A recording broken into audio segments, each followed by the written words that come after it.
Nous voici à l'espace culturel de l'Agore, car aujourd'hui, c'est Juliane Payassa qui est en dédicace pour son premier, mais en tout cas quatrième recueil de poésie, voilà. Premier édité en tout cas, et c'est le titre Aux jungles labiles.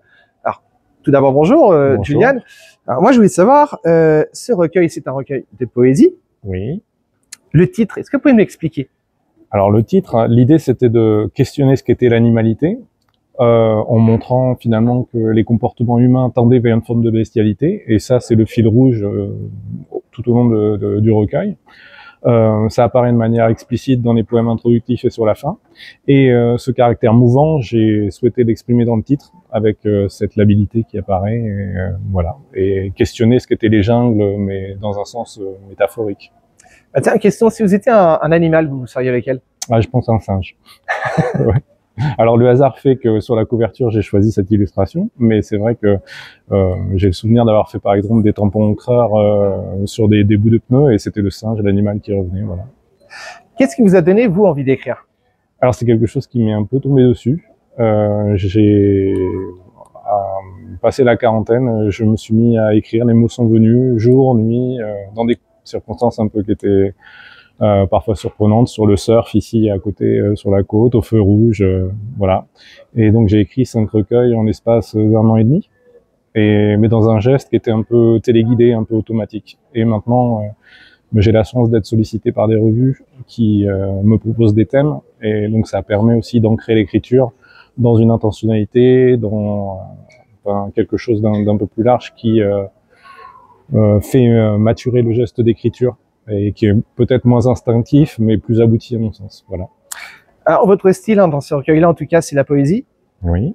Qu'est-ce que ça vous inspire, vous, la poésie, aujourd'hui? La poésie, c'est le jeu avec la langue. C'est la capacité aussi à prendre le contre-pied de ce que sont les expressions, jouer sur les sonorités, surprendre le lecteur en essayant de prendre le contre-pied des poncifs, en évitant d'être trop dans l'explicite. Ça peut rendre la lecture un peu ardue et hermétique.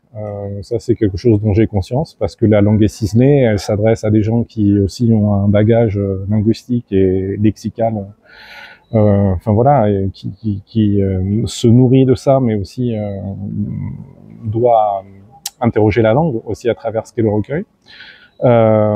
J'essaie dans le même temps, et parce que je me suis rendu compte aussi que ça parlait aux enfants, d'aller sur des choses qui sont beaucoup plus accessibles, des choses qui sont beaucoup plus explicites, et jouer sur la devinette, en fait, qui est le principe aussi du recueil, puisque le nom de l'animal apparaît en fait dans la verticalité de ce qu'est le poème, et c'est comme un jeu d'énigmes en fait, et ce qui permet de se retourner vers des gens qui sont pas forcément attirés par la poésie d'une manière naturelle, voilà. Votre mot préféré à vous dans la langue française, quel est-il? Je pense que il y en a beaucoup, mais le mot qui revenait quand j'étais enfant, c'était intermittence. Peut-être parce que j'ai un caractère assez fluctuant, voilà, je sais pas. Alors pour parler brièvement de vous, à côté de ça, vous êtes également professeur d'espagnol, je crois. C'est ça. Si je dis pas de bêtises. Vous avez également monté votre édition. Oui. De publication. Voilà. Il va y avoir des petites surprises qui vont arriver dans cette maison d'édition. Il y a des petites surprises parce qu'on est accompagné par des plumes qui sont déjà éditées par d'autres maisons, voilà, et qui nous font l'amitié de nous confier des textes. Donc ça sera des surprises sûrement pour la rentrée littéraire de septembre.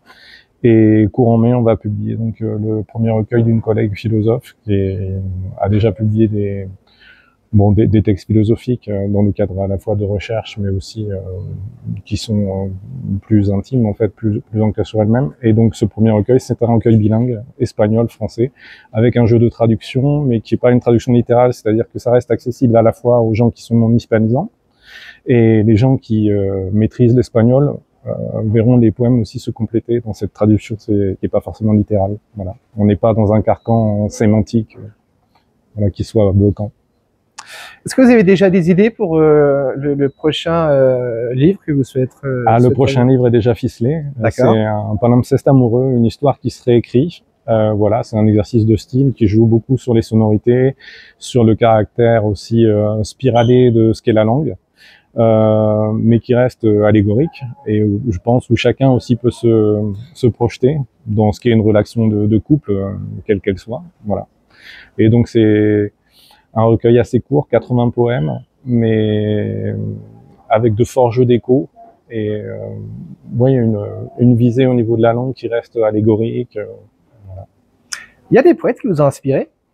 Oui, mais ce sont des poètes espagnols. Et j'évite de trop lire de la poésie française parce que j'ai l'esprit très poreux et je me laisse facilement bercer par les mots des autres.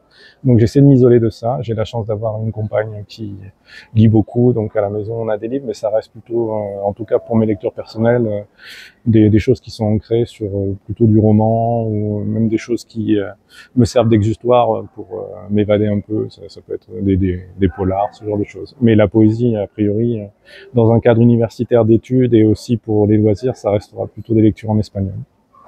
Aujourd'hui, vous êtes à l'espace culturel de Lagor pour dédicacer votre premier recueil publié en tout cas jusqu'à 18h. Où est-ce qu'on vous retrouve après pour des prochaines séances de dédicaces? Alors, je serai à Royan, ville où je suis né il y a 45 ans, mardi. Voilà. Je vais assurer des lectures au 104, qui est un lieu de culture à Paris, le 10 mai. Et normalement, je vais avoir des dédicaces de prévues à Bordeaux fin juillet et à Nantes en août. Et en septembre, pour la rentrée littéraire, la Halle Saint-Pierre va nous recevoir à plusieurs plumes, les plumes qui seront éditées aux éditions des Utopies. Voilà. Et enfin, dernière question, Julian. Pourquoi est-ce qu'aujourd'hui, il est important de lire?